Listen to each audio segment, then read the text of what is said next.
प्रेक्षकांचं पुन्हा एकदा स्वागत। लोकसभा निवडणुकीची तिसरी फेरी 7 मेला होणार आणि आज 3 तारखेला 5व्या फेरीसाठी देशामध्ये जे मतदान होणार आहे 20 मेला, त्या मतदानासाठी नामांकन किंवा अर्ज दाखल करण्याची आज शेवटची तारीख आणि या तारखेपर्यंत देशामध्ये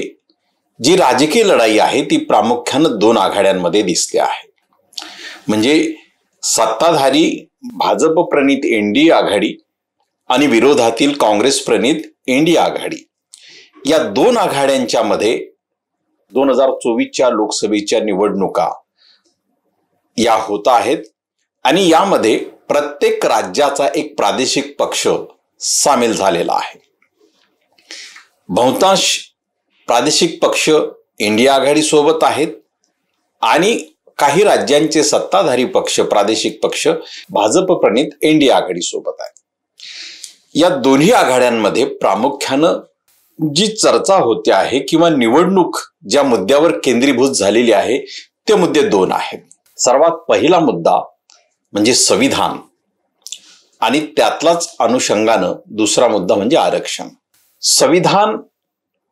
हे या देशातल्या 100% जनतेला नागरिकत्वाचे जे अधिकार मिळालेले आहेत ते देते, पण तरीही संविधानाच्या संरक्षणासाठी 85% समुदाय, ज्याला आपण बहुजन समाज म्हणतो, तोच अधिक हिरिरीने का भाग घेतो हा खरा प्रश्न आहे। आणि म्हणून या निवडणुका या संविधान बदलणार म्हणजे दोन्ही आघाड्या एकमेकांवर आरोप करत आहेत आणि अशा वेळी या 2 आघाड्यांच्या प्रमुख नेतृत्वाचं जे काही सत्तास्थान आहे ते उत्तर प्रदेशातून जाणार असतं आणि त्या उत्तर प्रदेशामधले 2 मतदारसंघ जे आहेत, जे काँग्रेसचे परंपरागत मतदारसंघ राहिलेले आहेत, काँग्रेसच्या गांधी कुटुंबाचे परंपरागत मतदारसंघ राहिलेले आहेत, त्या मतदारसंघामध्ये आज दोन्ही मतदारसंघामध्ये काँग्रेसने आपले उमेदवार जाहीर केले आणि जाहीर केलेल्या उमेदवारांनी आपली उमेदवारी अर्ज हे आज दाखल केले। त्यातील अमेठीमध्ये केएल शर्मा यांनी काँग्रेसकडून आपली उमेदवारी दाखल केली, तर रायबरेलीमधून राहुल गांधी यांनी आपली उमेदवारी दाखल केली। उत्तर प्रदेश सारख्या राज्यामध्ये जे या देशाच्या राजकीय निवडणुका संपूर्णपणे जातीय समीकरणावर आधारलेलं जर प्रमुख राज्य कुठलं असेल तर ते उत्तर प्रदेश आहे आणि या उत्तर प्रदेशमध्ये सर्वात प्रतिष्ठेची लढत जी करण्यात आलेली आहे ती म्हणजे अमेठी आणि रायबरेली, कारण याच्यामध्ये प्रियंका गांधी आणि राहुल गांधी हे निवडणूक लढतील असा एक प्राथमिक अंदाज सर्वच राजकीय पक्षांनी आणि धुरीणांनी लावलेला होता, परंतु काँग्रेसने ऐनवेळी अगदी शेवटच्या दिवशी सकाळी आपले उमेदवार जाहीर केले आणि अमेठीमधून केएल शर्मा आणि रायबरेलीमधून राहुल गांधी यांचं नाव जाहीर झालं। आता या ठिकाणी भारतीय जनता पक्षाकडून उमेदवार जे आहेत, म्हणजे भाजपाकडून अमेठीमध्ये स्मृती इराणी ज्या 2019 मध्ये तिथं खासदार झाल्या, 2014 मध्ये त्या पराभूत झाल्या होत्या राहुल गांधींच्या विरोधातच आणि 2019 मध्ये त्या निवडून आल्या होत्या। तर रायबरेली मतदारसंघामध्ये भाजपने जे दुसरे उमेदवार दिले ते दिनेश प्रताप सिंग। आता हे दिनेश प्रताप सिंग म्हणजे तसं पाहिलं तर सर्व पक्षीय प्रवास झालेलं नेते आहेत आणि त्यांना 2004 मध्ये त्यांच्या राजकीय जीवनाची सुरुवात समाजवादी पार्टीमधून झाली, मध्यंतरीच्या काळात ते बसपामध्ये होते आणि अनेक वर्ष म्हणजे 10 वर्ष ते काँग्रेस पक्षाकडून रायबरेली मतदारसंघातल्या एका विधानसभा मतदारसंघातून ते आमदार होते। आता सध्या ते MLC आहेत आणि उत्तर प्रदेशचे ते मंत्री देखील आहेत। तर यांना त्या ठिकाणी उतरवण्यात आलेलं आहे आणि या ठिकाणी बहुजन समाज पक्षाने देखील आपले उमेदवार उतरवलेले आहेत। अमेठीमध्ये बहुजन समाज पक्षाने रवी प्रसाद मौर्य यांना तिकीट दिलेलं आहे आणि रायबरेलीमधून प्रसाद ठाकूर यादव यांना तिकीट दिलेलं आहे। आता ही तशी पाहिली तर तिरंगी लढत, म्हणजे खरं तर कोणत्याही राज्यामध्ये लढती या तिरंगी राहिलेल्या नाहीत, त्या राज्यातले प्रमुख पक्ष लढत आहेत, परंतु उत्तर प्रदेशमधले जे प्रमुख 2 पक्ष आहेत म्हणजे सपा आणि बसपा, सपा आणि बसपापैकी सपा ही काँग्रेस सोबत असल्यामुळे रायबरेली आणि अमेठीमध्ये समाजवादी पक्षाचं पूर्ण पाठिंबा काँग्रेसकडे असेल, तरीही बहुजन समाज पक्षाने या ठिकाणी जे उमेदवार दिले ते दोन्ही उमेदवार हे ओबीसी आहेत आणि गेल्या 70 वर्षाचा या मतदारसंघाचा इतिहास आहे की या मतदारसंघामधून SC ST OBC या प्रवर्गातून कोणीही खासदार झालेलं नाही आणि मायावतींनी बहुजन समाज पक्षाकडून ही जी दोन नावं ओबीसी समुदायातून दिली. आता ओबीसी समुदाय जो मोठ्या प्रमाणात समाजवादी पक्षाकडे म्हणजे त्याला केवळ आपण यादव त्यांच्या सोबत आहेत असं नाही तर अनेक ओबीसी जाती त्यांच्या सोबत आहेत. बसपाकडे तर सर्वजण समाज असतो परंतु तरीही ही जी लढत आहे आणि यामध्ये बसपाने ज्या दोन उमेदवारांना आपली उमेदवारी दिली आहे याचा अर्थ असा होतो की उत्तर प्रदेशमध्ये राजकीय अंडरस्टँडिंग निर्माण झालेली आहे आणि सपा आणि काँग्रेस यांच्या युतीमध्ये बसपा सामील झाली नसली तरी बसपाने अनेक ठिकाणी भारतीय जनता पक्षाच्या उमेदवाराला आव्हानात्मक ठरतील असे उमेदवार दिले आहेत. परंतु अमेठी आणि रायबरेलीचे जर त्यांचे उमेदवार पाहिले तर ते निश्चितपणे या ठिकाणी आव्हान ठरत नाही कारण या मतदारसंघाचा इतिहास कोणताही ओबीसी खासदार या मतदारसंघातून आजपर्यंत झालेला नाही असा आहे. यावरूनच म्हणजे 2024च्या निवडणुका यामध्ये कुठल्याही पक्षांची युती आघाडी झाली नसली तरी इंडिया आघाडीमध्ये मायावती यांचा बहुजन समाज पक्ष सामील झाला नसला तरी आतून एक अंडरस्टँडिंग आहे, एक समझोता आहे आणि तो समझोता निश्चितपणे अशाच प्रकारचा आहे की राजकीय सत्तेची जी एकाधिकारशाही आता वाढलेली आहे आणि ती संविधानाच्या पर्यंत आलेली आहे.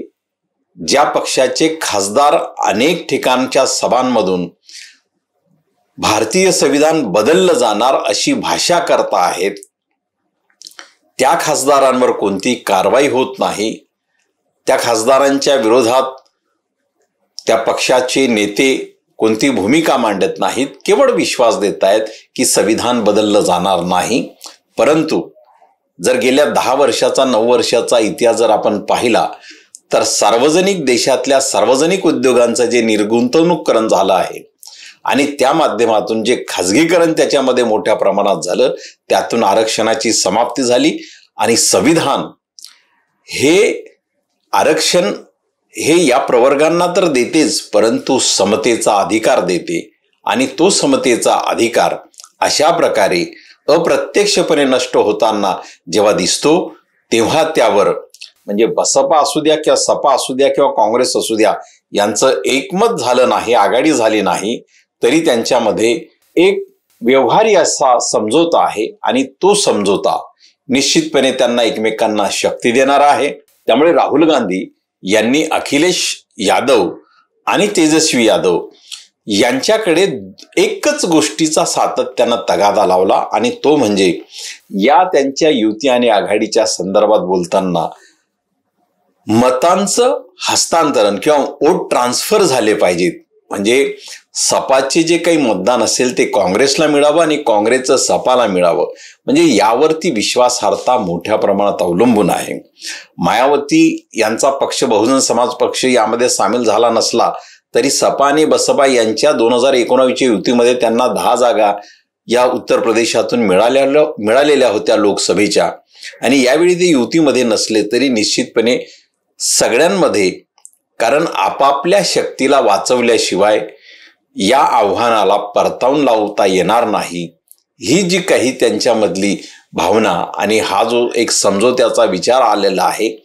त्यामधूनच आगामी काळात लोकसभाच्या निवडणुकांचा जो निकाल 4 जूनला लागेल त्या 4 जूनच्या निकालामध्ये उत्तर प्रदेशामध्ये भारतीय जनता पक्षाला जी काही ओहोटी लागेल किंवा ज्या काही जागा कमी होतील त्या जागा कमी होण्यामध्ये सपा काँग्रेसच्या आघाडीचा किंवा इंडिया आघाडीचा तर एक भाग आहेच परंतु त्याबरोबर त्या आघाडीमध्ये सामील नसतानाही एक अंतर्गत अघोषित समझोता जो बहुजन समाज पक्षाच्या बरोबर राहील किंवा आहे त्याचा एक मोठा परिणाम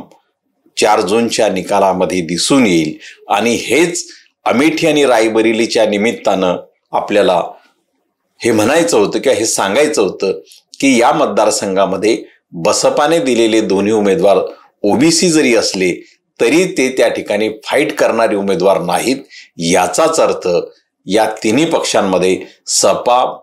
काँग्रेस आणि बसपा यांच्यामध्ये एक अघोषित आघाडी झालेली आहे आणि त्याचा परिणाम किंवा त्याची परिणती भाजपच्या जागा कमी होण्यात होतील आणि उत्तर प्रदेश सारख्या देशाची सत्ता ठरवणाऱ्या राज्यातून जर भाजपची संख्या 30ने जरी कमी झाली, 25 ते 30ने जरी कमी झाली, तरी त्यांना सत्ता पुन्हा आपल्या हाती ठेवणं हे फार कठीण होईल. आणि हाच रायबरेली मतदारसंघातला आणि अमेठी मतदारसंघातला इंडिया आघाडी, भाजपा आणि त्यासोबत बसपाने दिलेल्या उमेदवार या तिघांच्या जर गोळाबेरीजीतून आपण अर्थ काढण्याचा प्रयत्न केला तर त्यातून हेच दिसतं की रायबरेलीतील दोन्ही जागा या निश्चितपणे काँग्रेससाठी शक्तिशाली बनलेल्या आहेत. आणि त्या केवळ काँग्रेससाठी नाही तर आगामी काळात देशाच्या सत्तेला कदाचित बदलण्यासाठी हे समीकरण, उत्तर प्रदेशचं अघोषित समीकरण ही मोठी भूमिका बजावेल. असाच या रायबरेली आणि अमेठी मतदारसंघाच्या आजच्या निवडणूक वातावरणातून तरी दिसतो आहे. आमचा हा व्हिडिओ आवडला तर शेअर करा आणि आमचं चॅनल सबस्क्राईब करा. धन्यवाद.